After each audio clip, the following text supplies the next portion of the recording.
Hi everyone and welcome to Infinox Market Insights with me, Richard Perry, analysing markets for Infinox on Friday the 24th of September. Now there's a sense of consolidation early today. The markets had a significant risk rebound yesterday. We saw in the wake of the Federal Reserve meeting markets have been strong, but also a suggestion that there was a sense that the contagion risk from China Evergrande had been contained to an extent, although it does seem as though that is still a potential risk with regards to the repayment of offshore debts, and that might have an impact across European and US investment banks. But certainly at the moment there's a consolidation to see how this one's going to play out, and markets are fairly settled today. The dollar strengthening that had been in the wake of the Federal Reserve meeting unwound slightly yesterday, but again this is at key levels, and I'll show you some charts that reflect that. Now today we've got a whole batch of FOMC speakers. You've got 5 of them in total, and that could well have an impact across markets later today. The charts we're looking out for today are on cable. Cable is one of those charts. Sterling dollar has rebounded into a key level of resistance. It'll be very interesting to see how this market now starts to react, and we'll look at the technicals. Similarly, we're looking at the oil price. Big risk rebound yesterday. Oil has continued to move higher on Brent Crude, but it's really approaching a massive level of resistance now. And also looking at the recovery that we've seen in US equities as well. S&P 500 futures rebounding strongly in the last 2 days, but is this still going to continue? So let's have a look. And onto the Infinox MT5 platform, and starting with cable, we can see that cable has rallied into this band of resistance. Cable chart is actually really similar to Eurodollar, both of them ranging. Let me quickly show you Eurodollar. You see that range on Eurodollar broken down below the midpoint and then rebounding into the resistance. And back on cable chart, you can see that resistance comes in around 37.30.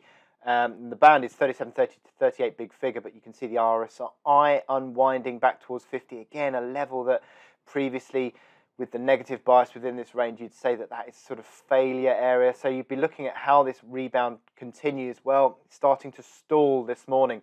On the 4-hour chart, you can see that stalling where the rebound yesterday just rolled over and lost some of the momentum around this resistance area. And you can see on the 4-hour chart, that resistance starts to come in around 37.50, 37.30, and failing at that point, you can see the RSI starting to roll over, and maybe this is the point at which it does start to exhaust, and then the dollar strengthening resumes once more. So how this market reacts around these sort of levels is going to be key, because breaking above 37.50, you'd suggest 38 figure, but I think continuing to sort of fail underneath that 37.30 level, you'd be having a negative bias starting to resume once more. And on to Brent Crude. Well, a seriously positive reaction that we've had in the last few sessions. The risk reversal that we saw, the negative sentiment that we saw front end of this week, has really rallied hard, and through resistance areas 76.60 to 77 figure area. And that is a really key breakout, because it now means that 78.40 level of resistance, and the importance of that is huge. Look at the resistance that comes in at there, and it is now sort of eyeing a test of that. And can it make it? Well, the momentum is certainly strong on the daily chart on the RSI. 4-hour chart, you can say a little bit stretched, but not with any real degree of danger that it's stretched at the moment. But it's certainly the reaction around 76 figure area, that old breakout will be important, because if that starts to break to the downside, you could say that might start to correct. But at the moment, you'd say positive bias and testing the 78.40 level. The concern I have is that maybe 78.40 is a step too far, and maybe it starts to unwind again, and that's something to consider as well. But certainly at the moment, it is technically very strong. And finally, on the S&P 500 futures, well, sharp rebound in the last couple of sessions, but it's now into resistance. And it's interesting how these, I'm going to focus on these moving averages, these 55 and 21-day moving averages tended to be a basis of support throughout the trend higher. So now, will they become a basis of resistance? That is the question, as they've started to roll over. The RSI, look at that, rebounding to 50, starting to fall over. So this is really important crossroads territory for the S&P 500.